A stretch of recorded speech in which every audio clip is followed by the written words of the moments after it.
Penn and Teller Theater in Las Vegas, Nevada, here's our host, Jonathan Ross.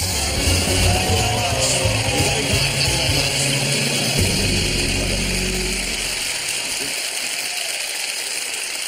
Welcome to Penn and Teller Fool Us. Now tonight, if any of our performers succeed in tricking Penn and Teller, the prize is a spot performing with them on the longest running magic show in Vegas right here. And performing magic with Penn and Teller will be like singing with Justin Timberlake, or acting with Justin Timberlake, or dancing with Justin Timberlake. I love Justin Timberlake, okay? I'm very sexy and bad. So, since we're on the topic of dancing, some say it takes two to tango. Well, these guys must agree, because they've been tangoing together for over 40 years. Ladies and gentlemen, the stars of our show, Penn and Teller.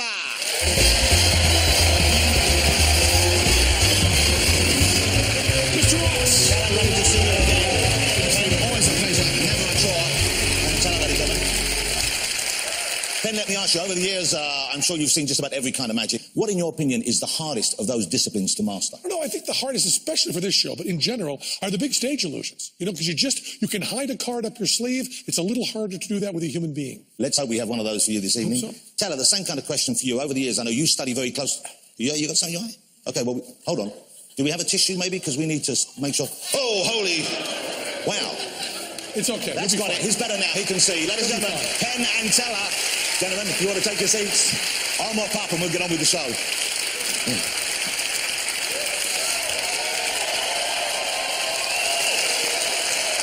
And now, it's that time. I present to you our first potential fooler. Hi, I'm Derek Hughes, stand-up magician, and this is my home away from home in Hermosa Beach. I was always a class clown, so when I started doing magic, laughs came very naturally. And it's a uniquely American craft, the art form of stand-up comedy. When I was 10, I had open heart surgery. But that's a scary experience. And that year, I got my first magic kit. I had this box full of potential wonder. There was something in those tricks in that box. Like if I could master those tricks, maybe I could somehow help healing all of this. If I can create a moment of astonishment, a moment of humor that takes my audience out of their troubles for a few minutes and live in a moment of joy. Our next performer trademarked the term stand-up magician, which means if he says knock knock, we'll have no idea who's there. Will you please welcome Mr. Derek Hughes.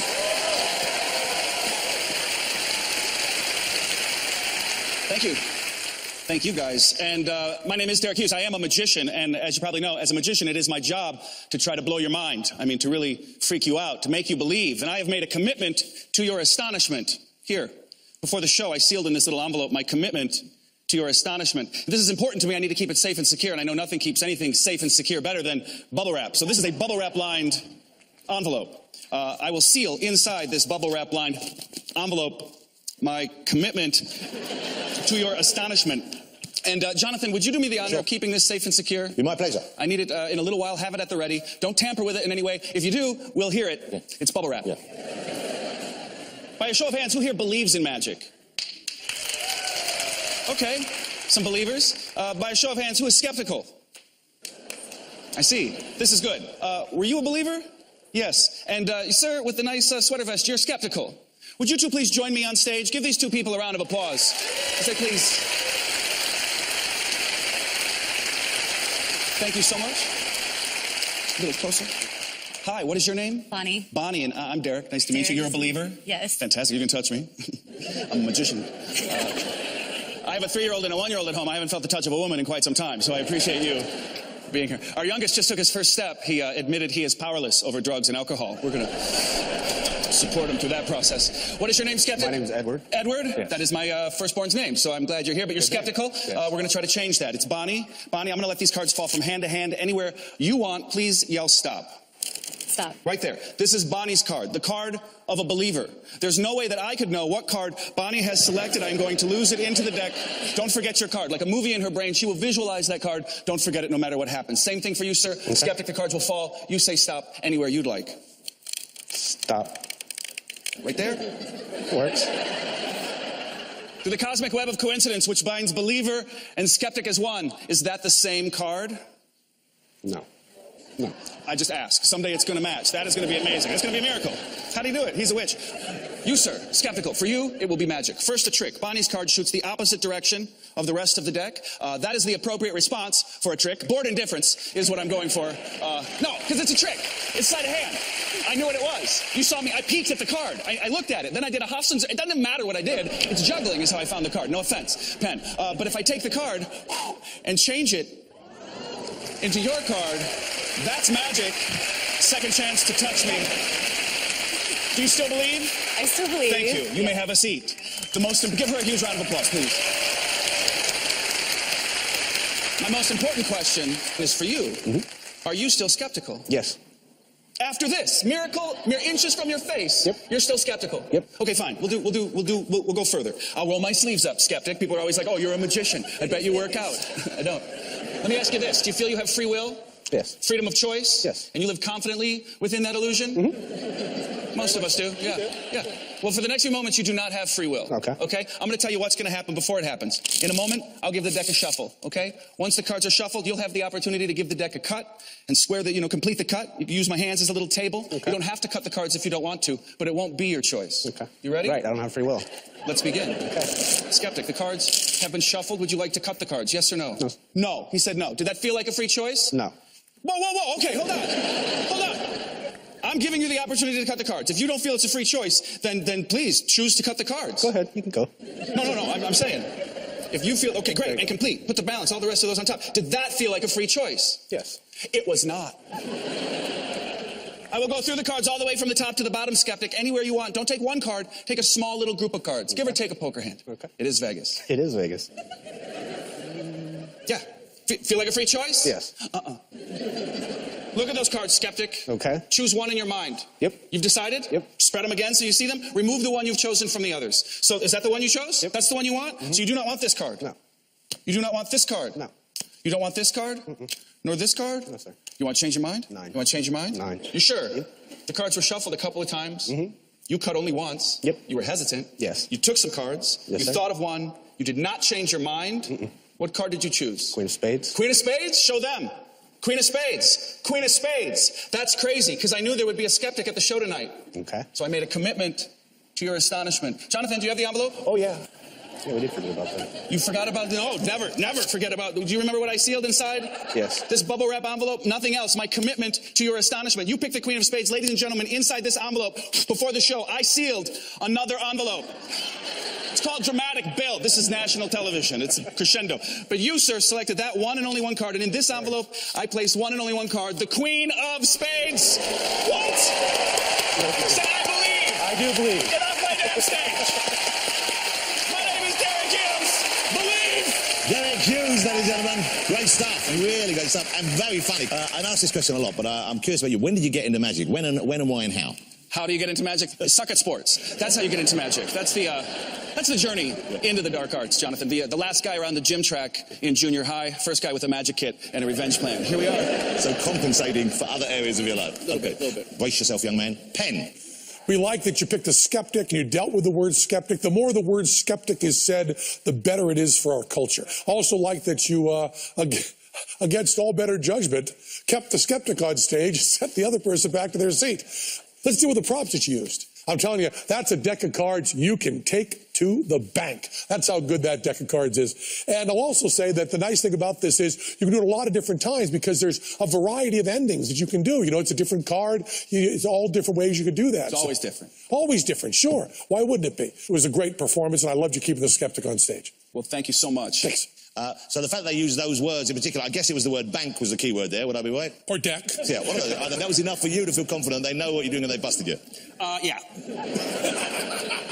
Yeah, that's true. We all loved his activity, ladies and gentlemen. It was hilarious. I didn't know it was done. The fabulous Derek Hughes, ladies and gentlemen. Thank you guys. Thank you guys. If you're at home and reading my mind, that means you already know it's time for a break. We've got more Fool Us coming up. Don't go anywhere.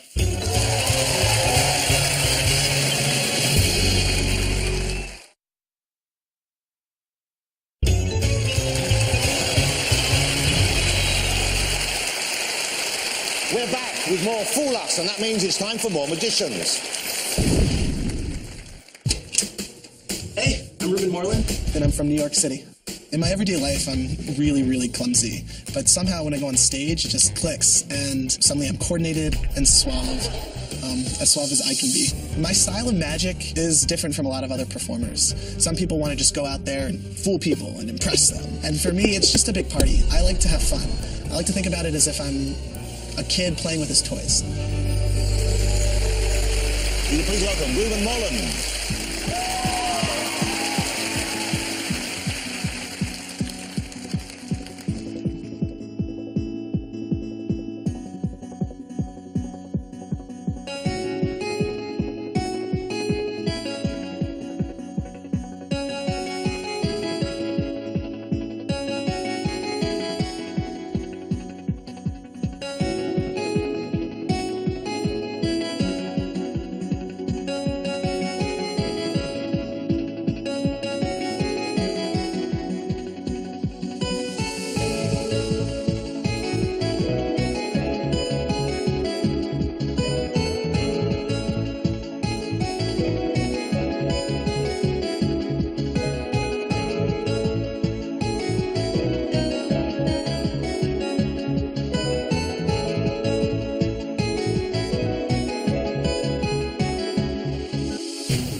Reuben Moreland, ladies and gentlemen. That was out of this world.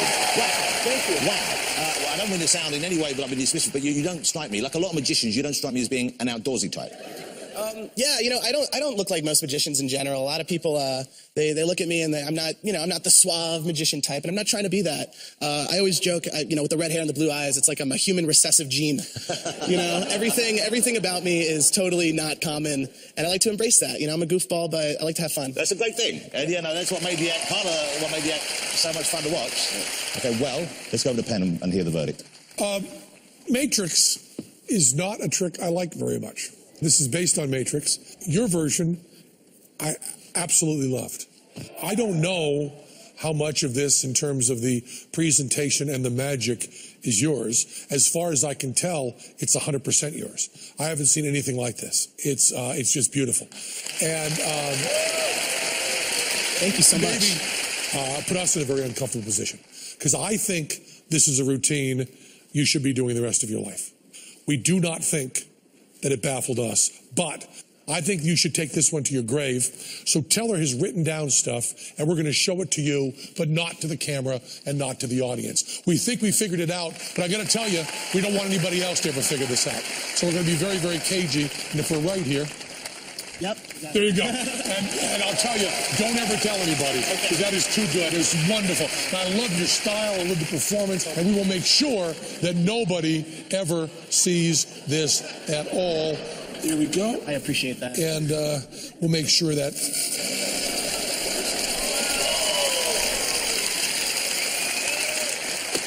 And let this be our gift. I'm good.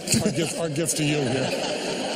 No one ever needs to know what that secret is. Wonderful, John. Ladies and gentlemen, high praise indeed for young Ruben Moreland. That was great. Ruben, take care, mate. Ruben Moreland, ladies and gentlemen.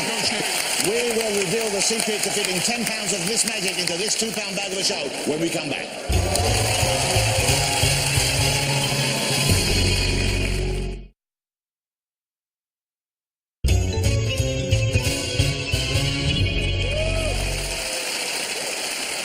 Welcome back to Penn and Teller Fool Us, the only show about turning tricks that you can actually watch with your kids. Now, on to our next magician. Hi, I'm Suzanne, and I'm from Minneapolis. I am so honored to be the first woman to ever receive the Close-Up Magician of the Year award from the Magic Castle. For me, magic is not about the trick or the prop. It's really more about the connection that I have with my audience. So in 1999, I was diagnosed with cancer, and after extensive surgery and radiation, I kind of had an epiphany. From that moment on, I realized it was more about following my bliss and having fun with my life than chasing my career.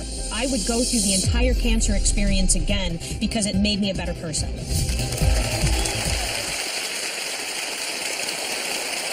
Cher, Madonna, Beyonce, Prince, and Teller, of course, are all performers known by one exotic name. Let's add another to that list. Please welcome Suzanne. Thank you.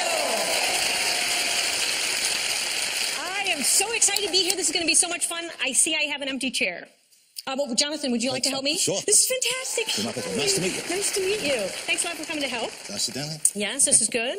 Okay, hey, can I ask you a personal question? Please do. When you were just a little boy, if you fell down and you got hurt just a little bit, who was the first person you'd run to? It would probably be my lovely mum. Your lovely mom. My That's mother. wonderful. Okay, terrific. So if you fell down, you got hurt, you run to mom, what's the first thing she'd do to help you feel better? Well, she'd be normally running away from me. But Would when she? I caught her, she would give me an embrace, and she would maybe sometimes, depending on where the bump was, she might give it a kiss, and then a nice hug, and I'd feel Nice better. hug, and you'd feel better. I'd feel loved, and I'd feel looked after. That's terrific. Would she give you a Band-Aid too? Yeah? If there was a big gashing cut, big yes. gashing cut? Well, we came from a poor family. It had to be a big cut. I mean, it had to be pretty big. Wow. But that helped you feel better anyway. Yes, always. Do you want to know why? Why? I can tell you why. Because, Jonathan, Band-Aids are magic. Did you know that? I didn't know that. They are. They're magic. I'm going to tell you how Band-Aid magic works. I have a Band-Aid right here. Jonathan, I'm going to put a pretend owie on the pad. I don't know what you call this when you were a kid. Owie works. Really? I'm going to put a pretend owie on the pad of this Band-Aid. Jonathan, I'll put a J on here for Jonathan so that we know that it is, in fact, yours. All right. And then after that, I would like to put this on the back of your hand. Is that all right with you? That's perfectly okay, fine. Good. So with your big gashes, Any hand in particular? doesn't matter to me. Okay, we'll make sure it's all dry. Okay, you can see the J. Yeah? Definitely a J okay. there. Or you can say, oh, thank you for... They're applauding you for being able to write one being letter. able to write. So it's okay if I put this back on the back of your hand, Please yeah? do, please Okay, I do want to let you know, though, Jonathan, these are not ouchless. Is that all right with you? Oh, you're telling me that now. It's a bit late, really. Okay, this is the part about Band-Aid magic that moms never talk about. Jonathan, there's always an extra Band-Aid. Wow. You didn't know about the extra one, did you? I didn't know that. No. The moms take this extra secret Band-Aid, Jonathan, they write a secret message on it. Do you have an idea what the secret message could be? I'm going to give you a hint. It's not a J. Is it a phone number? Well, is it the address they moved to when they left me behind? No, Jonathan, Mom writes, I love you. Oh, that's right, so sweet. isn't it? Well, right on the pad of the Band-Aid. She can't really write the words I love you, though, Jonathan, because it's too much to write. So what she does is she puts a heart. Lovely heart. Right? Then Mom takes the secret heart Band-Aid. She puts it in a secret spot. Now, this is not the secret spot. This is just for the purpose of the demonstration. Well, I'm in the eyebrow. I just had these done. Okay, I'll be all right. Even though they're not ouchless, I'll be okay. Okay, this is the thing. The most important thing to remember about Band-Aids, Band-Aid magic, and how Band-Aids actually help you feel better, Jonathan, it has nothing to do with the Band-Aid. No? No. See, Mom loves you so much, she takes all the hurt and all the pain, And she holds it. She takes all the love she can. She puts it right where that hurt was. That's how come you feel better. That's nice. Isn't that fun? That's lovely. Okay, take this Band-Aid off my head. Okay. Okay, nice and slow until you get to my finger, then let go of the Band-Aid. Tell me if it's too. Okay, it's all right, it's all right. Wow. Okay, what do you have there? I see that where there was a heart, there's now the initial J. Look at that. Wow. So that's what was on there. Would you like me to unpeel? Rip it off really fast, doesn't hurt. Okay. So, wow.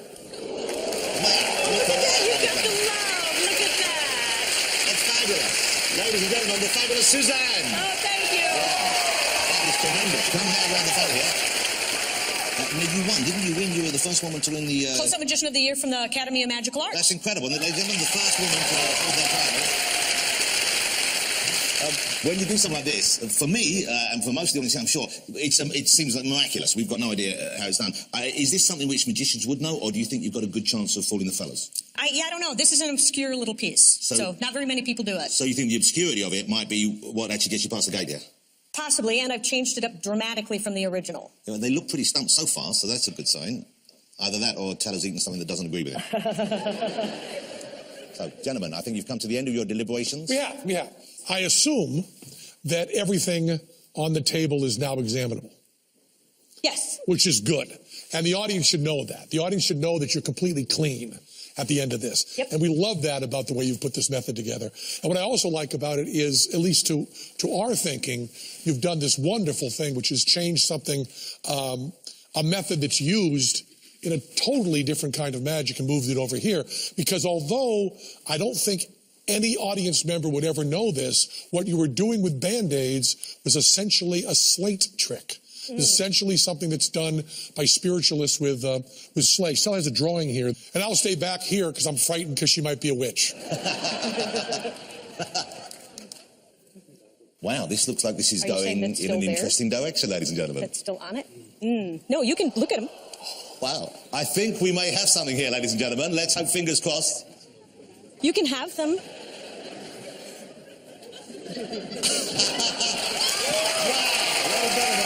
Suzanne has fooled Penn and Teller.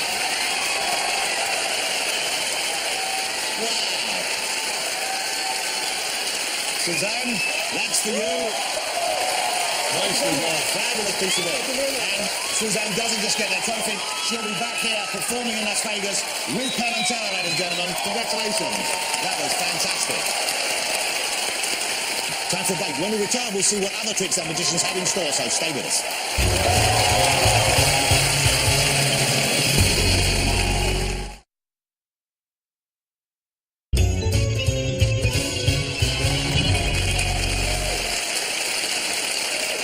Welcome back to Fool Us, where magicians of all shapes and sizes try to trump two of magic's greatest minds. Let's meet our next potential fooler. I'm the amazing Reverend Jared Koff, Esquire. Wizard, Dudas priest, lawyer. Nobody's perfect.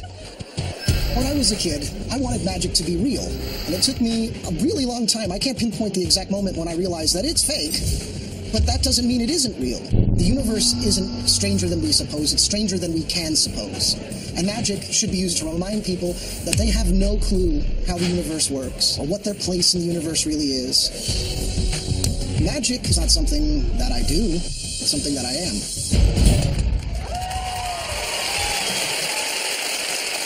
So this next performer is Mr. Kopf, spelled K-O-P-F, but I've been told not to pronounce the letter P. So here he is, to fool N and Teller. It's Jared Kopf. Thank you very, very much.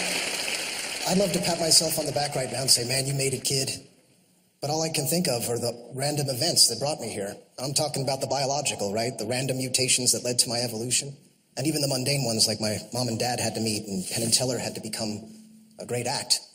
Mr. Gillette, I have an envelope for you. And inside is a random bit of trivia. Well, it is to everybody. I'd like you to hold on to it for me, please. Thank you very much. And I'd also like the assistance of three gentlemen. This gentleman right here, the one behind him, and the one behind him as well in the suit. Would you please join me up on stage and accept all of this applause on my behalf? Thank you very much. Sean, nice to meet you. If you'll stand over here. What's your name, sir?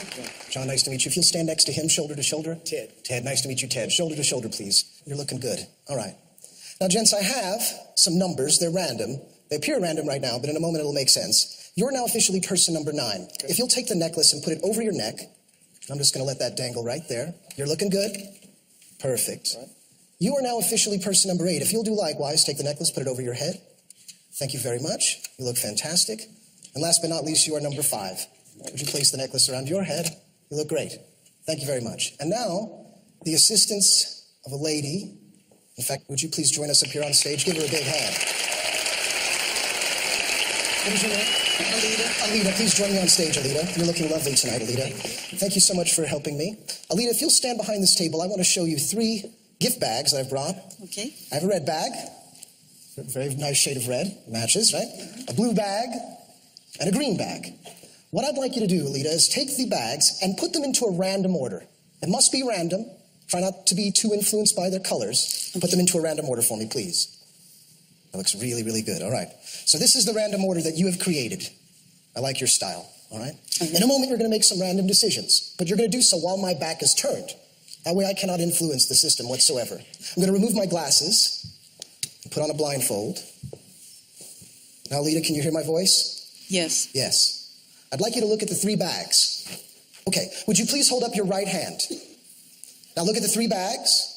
Take your right hand and place it on one of the bags now. And let me know when you've done that. I've done it. You've done it. Would you please pick up that bag and hand it to the gentleman with the number 9 on his chest? Number 9. Now, sir, if you'll hold the bag by the handle in your left hand, outstretched like this, please. Thank you very much. All right. Now, Lita, would you please walk back to the table if you haven't already and look at the 2 remaining bags?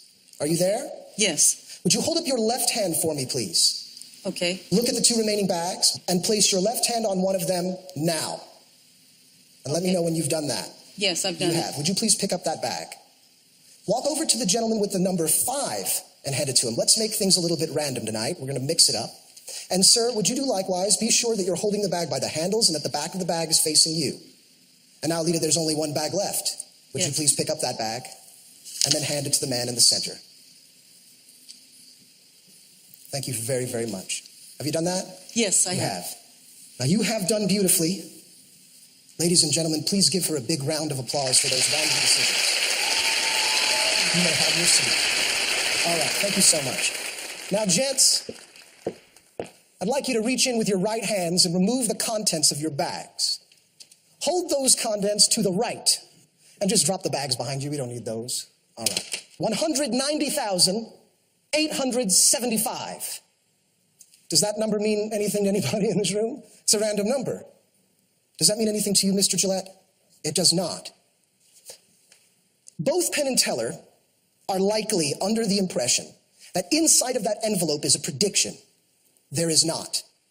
So technically, I've already fooled them.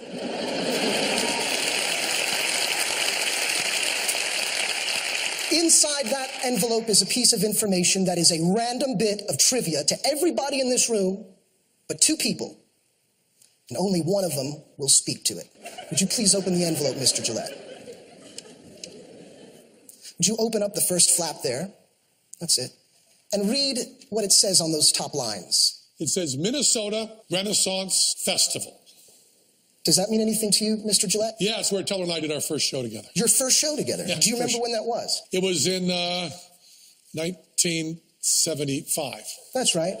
If you'll open up the rest of it, there's a bit of information that you tweeted almost 4 years ago. Yeah. Would you read what that says? I bet it says the 19th of August, 1970. Wait, you mean to tell me the 19th day of the 8th month of the 75th year of the last century was your first professional show The very together? first show we ever did together. Penn and Teller, ladies and gentlemen. Now, thank you very much indeed. But there are some of you, you know who you are, Teller included, who you're thinking, he could have gotten lucky. I mean, that could have been random. And that's what I've been trying to tell you. You're absolutely right if you think that. That is random. Look, there's the R, there's the A, there's the N, there's the D, there's the O, and there's the M. That's random, ladies and gentlemen. Thank you very, very much. Yes! Thank you. Thank you so much. Thank you, guys. Jared Koff, ladies and gentlemen. That was great. The guys are thinking, they're talking now. Let me ask you, you were talking at the beginning there about the random nature of things. You used some scientific terms. Is that something which you study? Is that something you believe, or is that something which just serves this performance? Oh, I definitely do believe it. If Penn and Teller quit after that first show, I certainly wouldn't be here, so I really do mean it, yeah.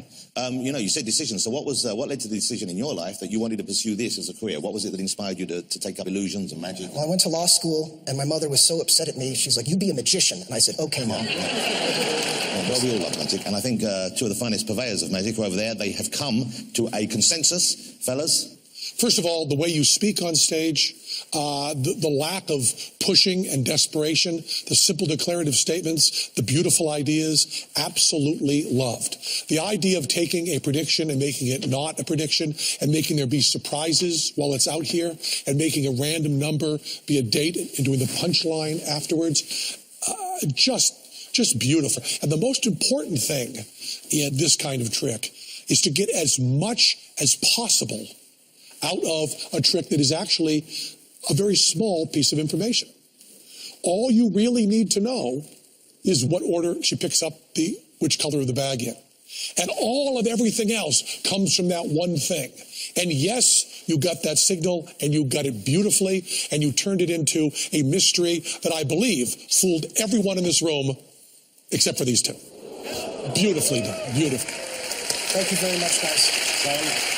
You're happy with that veiled explanation? Close enough. Close enough. Jared Croft, ladies and gentlemen. Thank you very much. Great performance. Mr. Jared Croft. Well, our fool is finished, but we are not. The best is yet to come, because we still have an amazing trick in store for you from our legends, Penn and Teller, so stick around.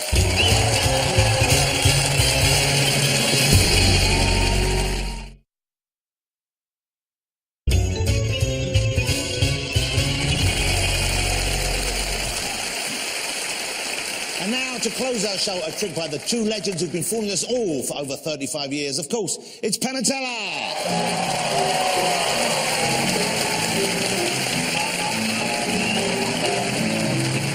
Penn and Teller, 1 minute egg.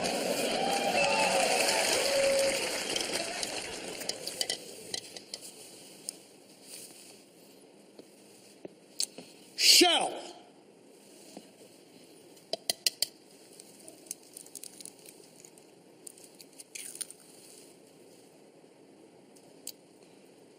White.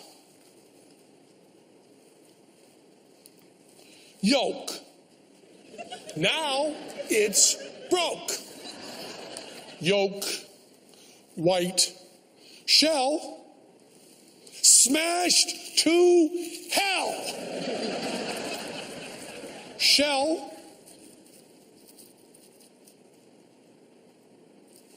Yolk.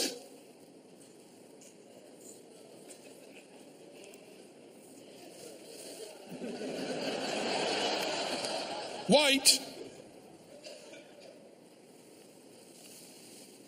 Make it right. Egg.